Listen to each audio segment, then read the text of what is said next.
Halo teman-teman semua, Assalamualaikum warahmatullahi wabarakatuh. Berjumpa lagi di kesempatan kali ini masih di mata kuliah aplikasi TIK dalam pembelajaran bahasa Indonesia. Gimana nih kabar teman-teman semua? Mudah-mudahan teman-teman masih sehat-sehat selalu ya. Dan salam untuk keluarganya juga ya. Di perkuliahan kali ini kita mau membahas tentang perancangan aplikasi. Di sini saya tekankan kita hanya akan membahas perancangannya dulu sebelum ke pembuatannya ya. Mungkin banyak teman-teman bertanya, kenapa Pak nggak langsung buat aplikasinya aja? Jawabannya adalah karena aplikasi diciptakan untuk memudahkan. Maka dari itu kita harus persiapkan segala halnya dengan matang ya. Maka dari itu kita di sini akan berkenalan dulu dengan yang namanya aspek desain dan UI sama UX ya. Mungkin masih belum familiar di telinga teman-teman istilah-istilah tersebut. Tapi jangan khawatir, nanti seiring waktu berjalan kita akan pahamin apa istilah-istilah tersebut ya. Oh ya, bagi teman-teman yang ingin tahu pembuatan aplikasi itu lumayan panjang prosesnya ya, dan terdiri dari beberapa proses gitu ya. Bagi yang ingin tahu, kita langsung saja lihat bagaimana aplikasi itu dibikin, mulai dari ide ada di kepala itu hingga nanti ke bentuk aplikasi yang teman-teman bisa pakai. Ya, oke kita mulai aja ya teman-teman. Nah, bagi teman-teman yang berpikir bikin aplikasi itu langsung ke tahap penyandian ya, atau kita sebutnya coding, dan jadilah sebuah aplikasi. Saya rasa teman-teman perlu lihat ini dulu ya. Karena ada dua proses dulu yang harus ditempuh untuk sampai ke nomor 3 tuh ya, pengembangan aplikasi. Ini adalah gambaran mengenai langkah-langkah pembuatan sebuah aplikasi.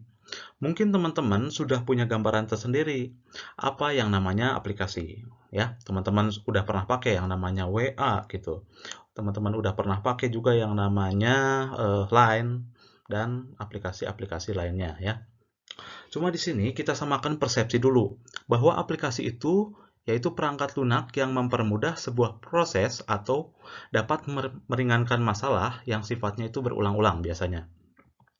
Nah, aplikasi ini bisa ada di platform seperti web, mobile ya, atau HP atau bahkan di desktop ya, yang diinstal dulu di laptop atau di PC-nya masing-masing gitu. Nah, untuk itu lebih baik kita bahas saja prosesnya. Bagaimana sebuah aplikasi tercipta. Ya, mulai dari yang pertama, itu menentukan cangkupan penggunaan aplikasi. Nah, di tahap ini, teman-teman harus tahu dulu kenapa sebuah aplikasi itu dibuat. Makanya teman-teman ya, saya minta minggu lalu untuk tahu dulu latar belakang dan tujuannya itu kenapa teman-teman ingin buat aplikasi ya. Ada masalah apa di lapangan nih ya, dan bagaimana si aplikasi yang teman-teman buat ini menjadi sebuah solusi. Paham ya?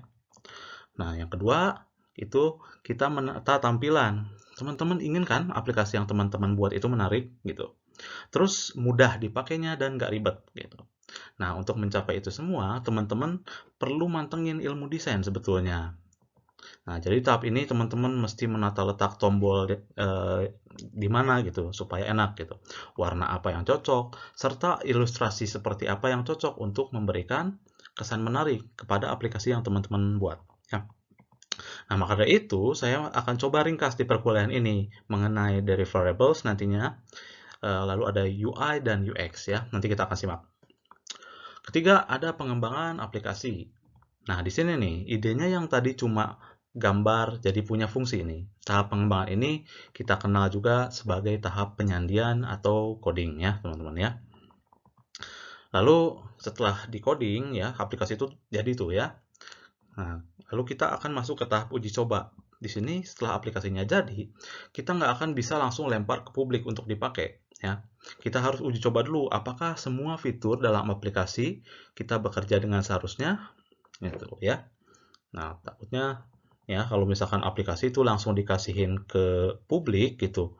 Nah, kan teman-teman tahu sendiri ya, mulut netizen itu, jempol netizen itu seperti apa gitu. Nah, pasti dikritik abis-abisan gitu ya kalau misalkan aplikasinya nggak bener gitu. Oke, lalu misalnya ya, jangan sampai ada tombol yang ngaco gitu, contoh kasusnya. Ngeklik menu malah ngeklik keluar gitu. Nah, gunanya tahap uji coba tuh di situ, memastikan tidak ada lagi kesalahan dalam aplikasi atau dalam istilah teknisnya sebagai bugs ya teman-teman ya. Nah, setelah tahap uji coba, itu kita masuk ke implementasi keamanan. Di tahap ini, aplikasi ditingkatkan lagi keamanannya, biar sistem atau aplikasi yang kita buat itu terlindungi dari serangan, ya, serangan seperti hacker gitu, ya. Atau kalau teman-teman tertarik dengan perlindungan aplikasi, coba deh teman-teman cari yang namanya cyber security, ya. Nah, setelah aplikasinya aman, nanti teman-teman harus pelihara aplikasinya gitu. Kalau udah lewatin sampai tahap kelima, aplikasi udah bisa dipakai nih ya. Tinggal kita dengerin saran-saran dari pengguna misalkan ya, supaya aplikasi kita yang kita buat nantinya jadi lebih baik lagi. Nah, dari situlah pemeliharaan aplikasi dapat dilakukan. Oke, paham ya teman-teman ya? Masih bisa diikuti ya. Oke, di sisa setengah semester kuliah ini, kita akan hanya sampai ke nomor 2 dulu nih ya. Kita nggak akan sampai tahap coding ya, karena itu berbeda disiplin ilmu ya. Kita fokus ke pendidikannya saja ya, pendidikannya. Gimana aplikasinya bisa membantu proses pendidikan gitu. Oke. Oke, teman-teman udah lihat ya, prosesnya cukup panjang di sini ya. Kita tahu bikin aplikasi itu nggak semudah yang kita bayangkan. Bikin tombol, latar, terus bisa kita pakai. Nggak ya, nggak kayak gitu. Jadi kita bisa simpulin juga pembuatan aplikasi ini, kalau dari segi biaya gitu, itu nggak sejuta 2 juta. Bahkan bisa sampai ratusan juta untuk sebuah sistem yang berfungsi, terawat, serta aman gitu. Nah, semoga proses ini memperjelas tujuan kita mempelajari perancangan aplikasi ya. Oke, kita lanjut ke slide berikutnya. Nah, yang pertama yang akan saya kenalkan dulu adalah istilah yang namanya UI atau User Interface ya. Ya, oke, bahasa gampangnya lah ya. Bahasa gampangnya UI design ini adalah perancangan tampilan mengenai bagaimana aplikasi yang teman-teman buat itu supaya lebih enak dilihat dari segi visualnya gitu, teman-teman ya. Apa yang bisa kita lihat ya itulah yang dinamakan UI design gitu. Boleh teman-teman lihat dulu gambar ini ya. Nah, gambar ini memperlihatkan ranah utama dari antarmuka aplikasi atau kita kenalnya sebagai user interface ya, yang terdiri dari interface design atau rancangan antarmuka ya. Saya tandain dulu di sini ya. Nah, yang terdiri dari interface design barusan ya. Terus ada juga ke bagian grafis ya. Lalu ikonografi ya. Nah, teman-teman tahu ya, ikon yang namanya ikon gitu. Gambar yang merepresentasikan sebuah objek gitu. Dan visual design yang terakhir gitu. Nah, tujuan utama kenapa teman-teman harus tahu konsep UI ini adalah supaya teman-teman aplikasinya itu dapat menampilkan antarmuka yang punya keseragaman yang baik gitu. Dari segi warna, font, dan gambar. Oke, mungkin kalau terlalu belibet penjelasannya, biar mudah gini deh ya. Biar aplikasinya yang teman-teman buat itu nggak belang gitu. Misalkan pas app-nya dibuka gitu, layar utamanya warna merah, menunya warna biru, tulisannya warna hijau. Nah, saya yakin itu teman-teman akan dalam tanda kutip ya, sakit mata gitu, lihat aplikasi yang kayak gitu. Karena otak kita ketika lihat aplikasi, itu banyak mencerna informasi ya, kalau banyak warna seperti kayak gitu ya. Ini deh ya, untuk khususnya untuk teman-teman cewek nih ya. Sama halnya kayak gini ya, kayak lihat cowok pakai baju merah ya, celananya biru, rambutnya hijau gitu. Tuh gimana tuh ya? Kan ilfil ya kita. Nah, jadi bisa saya ibaratin ya, tahu konsep ini adalah tahu dunia fashionnya aplikasi. Oke, begitu ya teman-teman ya. Oke, kita lanjut deh ya. Oke, nah ini adalah salah satu contoh pekerjaan UI designer ya. Pokoknya yang kebagian ngedesain UI itu fokusnya ke tampilan aja ya. Buat supaya si pengguna aplikasi itu nyaman ngelihat paduan warnanya gitu. Lalu gambarnya juga ya, serta informasi-informasi lainnya. Jadi gambar yang ditampilin tuh ngewakilin informasi yang akan kita sampaikan, gitu ya. Nah, itu bisa lihat ya di gambar ya. Ada kota Paris sama London ya. London itu digambarkan jembatan 2 sama 2 jam gede. Atau kalau orang Inggris di sana bilangnya Big Ben gitu.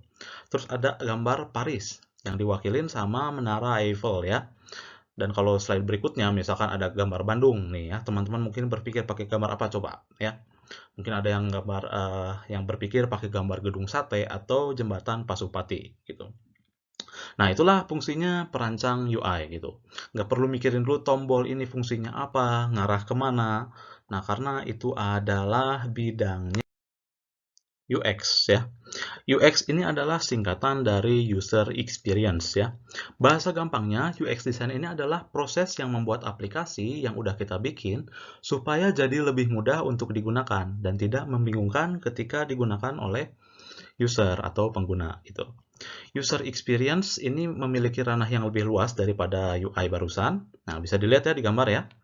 Bahkan bagian yang barusan ada di UI itu ada lagi di sini nih kerjaannya ya. Nah, karena ranah UX ini dimulai dari riset pasar sampai kemudian diterapkan ke dalam sebuah gambaran atau interface yang sudah dibikin ya. Nah, riset pasar itu yang barusan ya, kenapa aplikasi ini dibutuhin sama orang banyak gitu. Teman-teman udah coba ya buat latar belakang sama buat tujuan aplikasi ini ya. Lalu orang yang merancang UX ini harus fokus ke mekanismenya atau cara kerja si aplikasinya. Karena dialah yang nantinya akan menjembatani bagaimana tampilan mampu bekerja sama dengan sistem.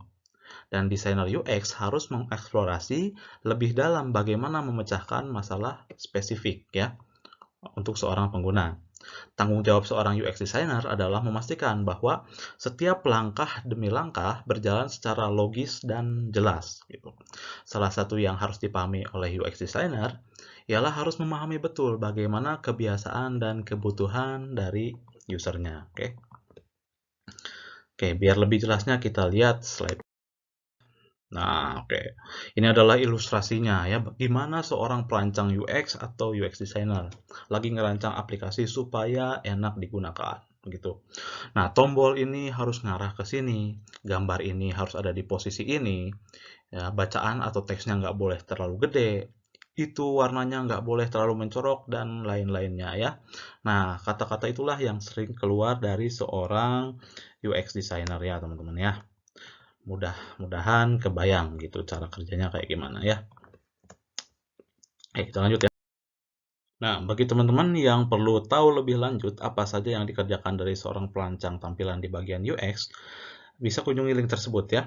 Seenggaknya itu ada 20 lebih langkah ternyata gitu. Tapi jangan khawatir dulu, dalam kuliah ini teman-teman nggak akan diminta untuk mengerjakan semuanya. Hanya 3 bagian aja nanti ya. Hanya 3 bagian, yaitu yang ini nih ya, wireframe, prototype, dan satu lagi nanti mockup gitu. Jadi kita bisa simpulkan nih ya, UI dan UX itu adalah hal yang berbeda tapi saling terkait ya. Dan tugas perancang UI atau UX sendiri bukan berarti dia cuma bisa ngedesain sebuah aplikasi yang keren, ciamik dan bagus. Tapi gimana juga dia memecahkan suatu masalah dengan membuat aplikasi kelihatan simple dan mudah. Oke, maaf klik ya. Nah, untuk selanjutnya kita akan mengenal 3 bagian dari UX yang bisa teman-teman rancang sekarang juga gitu. Bahkan dengan hanya menggunakan kertas dan pulpen gitu. Nah, bagian ini disebut deliverables ya, atau dalam bahasa Indonesianya hal yang dikirim ya, hal yang bisa dikirim gitu. Dikirim kemana? Dikirim dari pembuat ke pengguna nanti. Deliverables itu sebenarnya ada banyak ya, tapi kali ini kita akan mengenal 3 konsep, yaitu wireframe, mockup, dan prototype ya. Dalam sebuah proyek pembuatan aplikasi ya, perancang UX biasanya membuat berbagai macam deliverables ya sebagai media berkomunikasi pas waktu melakukan riset ke penggunanya. Di antara banyak deliverables, di sini akan dipaparkan mengenai wireframe, mockup, sama yang namanya prototype ya. 3 istilah ini dikenal sebagai deliverables yang memiliki kekuatan ya, atau powerful deliverables ya. Karena nanti kalau kita nerapin konsep ini ke aplikasi kita itu akan jadi sebuah antarmuka yang cukup mudah dimengerti gitu ya. Saat ini kalau masih teman-teman bingung dengan wireframe, mockup, dan prototype itu apa, jangan khawatir ya. Karena kita baru akan lihat penjelasannya. Oke, next. Nah, yang pertama kita akan kenalan dulu sama yang namanya wireframe. Untuk teman-teman mungkin coba bayangin dulu ya, ada arsitek atau ada mandor mau bangun rumah gitu. Biasanya kan sebelum dia kasih tahu ke pekerjanya, suka bawa kertas tuh yang warnanya biru yang isinya sketsa gitu. Gimana rumahnya bakal jadi. Nah, kertas yang isinya rancangan itu namanya kertas blueprint ya teman-teman, atau cetakan biru disebutnya. dalam bahasa Indonesia. Nah, sama halnya dengan aplikasi, itu sama butuh gambaran juga gitu ya. Butuh gambaran bagaimana nanti aplikasinya bakal jadi. Jadi kalau misalkan teman-teman berpikir buat aplikasi itu dari awalnya kayak gini, nah enggak, ternyata teman-teman itu harus punya konsepnya dulu. Gimana dari awal sampai akhir aplikasinya akan berfungsi ya. Sama halnya kayak bikin rumah barusan gitu. Nah, kayak misalkan contohnya tombol ini fungsinya buat apa, ya, dan lain-lain.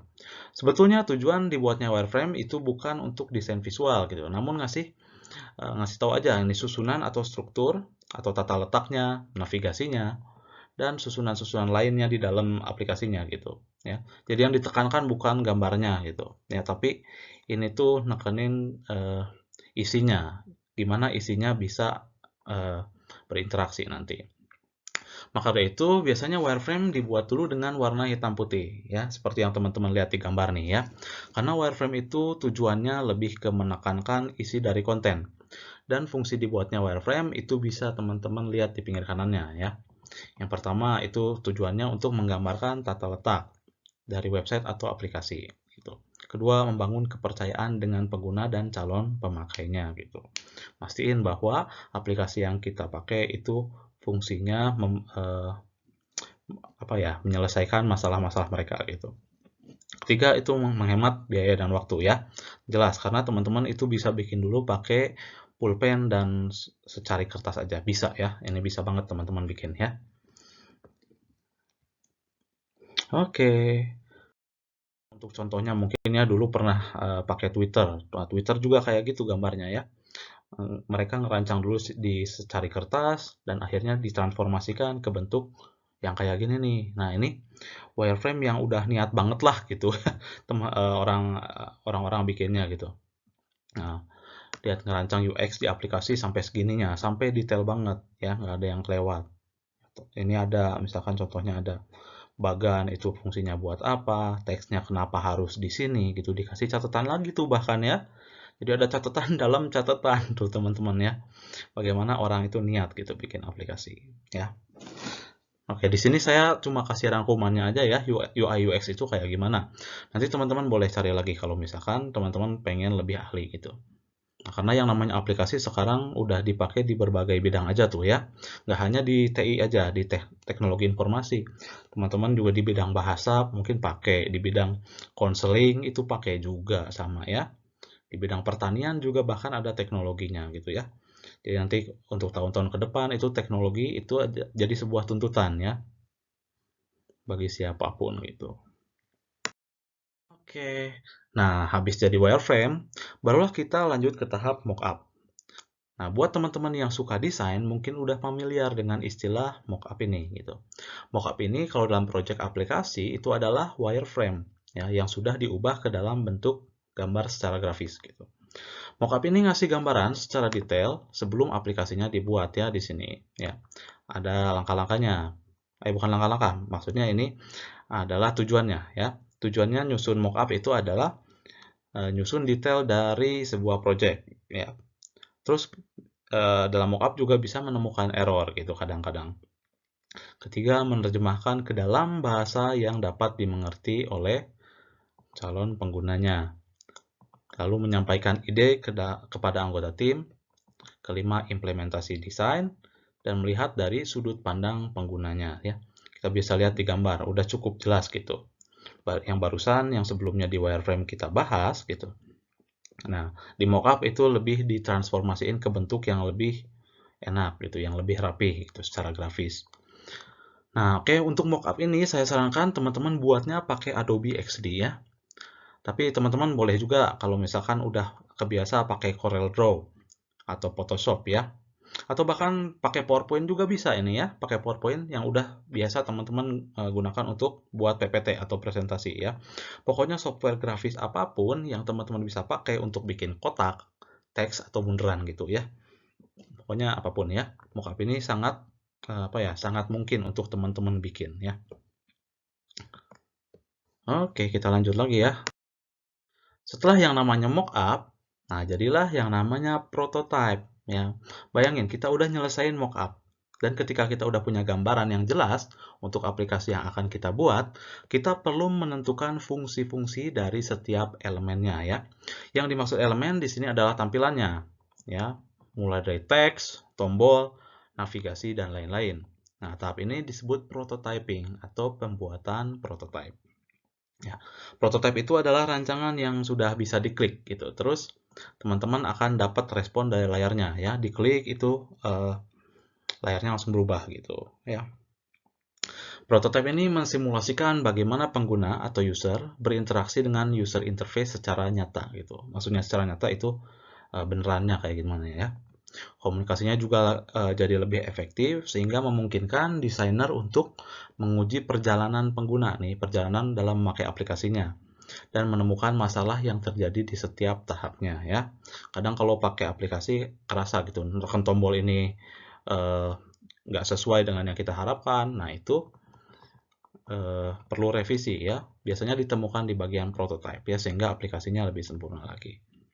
Oke, perlu diingat ya teman-teman ya, prototype ini bentuknya masih gambar ya, bukan aplikasi yang udah jadi. Karena kalau kita mau jadi aplikasinya, prototype yang kita bikin itu harus ngelewatin tahap coding dulu gitu ya. Itu yang apa ya? Yang berlaku saat video ini dibuat gitu. Jadi belum ada aplikasi instan ya, atau masih jarang ya, atau masih jarang aplikasi instan yang bisa ngarahin secara otomatis tombol ini bekerja seperti apa gitu. Itu harus lewat tahap coding dulu gitu ya.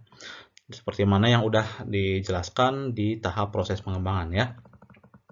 Cara buat prototype aplikasi ini gimana Pak?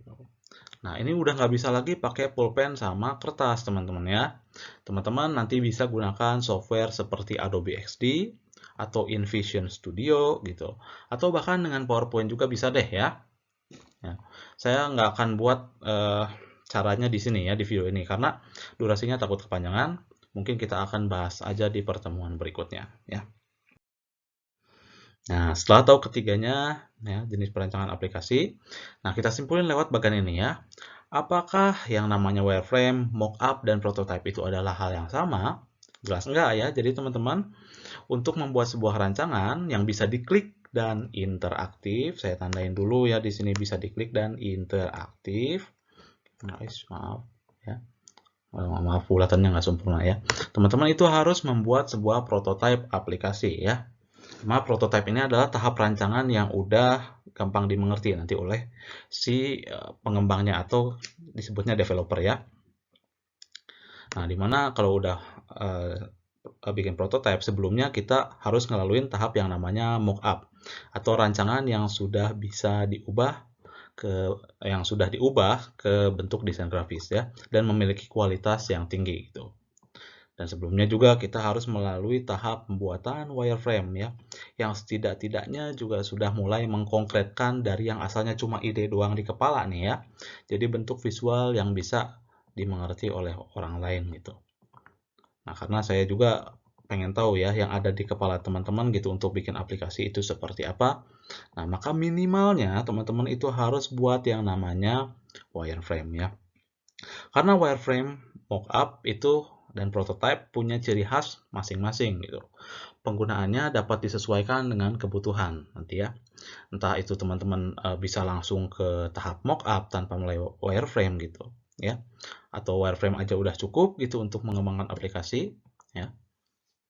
Nah, itu tergantung kebutuhannya teman-teman ya. Tapi satu hal yang perlu teman-teman ingat yaitu jangan membuat wireframe, mockup atau prototype tanpa adanya pemikiran terhadap pengguna atau user gitu. Nah, itu aja yang mungkin barangkali bisa saya sampaikan di pertemuan kali ini. Mudah-mudahan teman-teman bisa tercerahkan bagaimana sebuah aplikasi itu dibuat dan teman-teman lebih bisa ngehargai nih ya pembuat aplikasi. Karena setelah dengar penjelasan di sini, saya yakin teman-teman bakal ngerasa mungkin bikin aplikasi itu perlu kerja keras serta melibatkan pikiran dan tenaga yang cukup banyak gitu ya, teman-teman. Nah, sekarang waktunya teman-teman ya, karena di pertemuan sebelumnya kita udah diskusiin latar belakang bikin aplikasinya apa, dan teman-teman juga udah coba gitu buat gambaran lewat wireframe ya.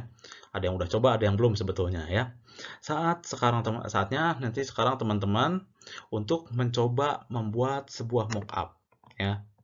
Oh ya, tapi sebelum itu kalau teman-teman ngerasa wireframe-nya belum lengkap nih ya di pertemuan sebelumnya, coba deh teman-teman lengkapin dulu ya. Teman-teman boleh browsing juga atau cari materi juga mengenai menyusun wireframe yang baik itu kayak gimana ya. Karena materinya nggak hanya di sini aja ya teman-teman ya, itu banyak banget teman-teman bisa dapetin di internet. Baru teman-teman nanti coba bikin mockup-nya menggunakan software yang barusan udah saya sebutin di bagian mockup gitu. Jadi sekali lagi saya ulangi, teman-teman perlu bikin sebuah mockup berdasarkan aplikasi yang udah teman-teman rancang di pertemuan sebelumnya. Mockup nanti teman-teman kasih di forum pertemuan minggu ini dalam bentuk gambar ya mockupnya. Oke, jadi coba sekarang teman-teman tuangkan ide-ide terbaiknya. Saya ingin lihat kreativitas teman-teman dalam membuat sebuah tampilan yang menarik untuk nantinya jadi sebuah aplikasi. Oke, ya.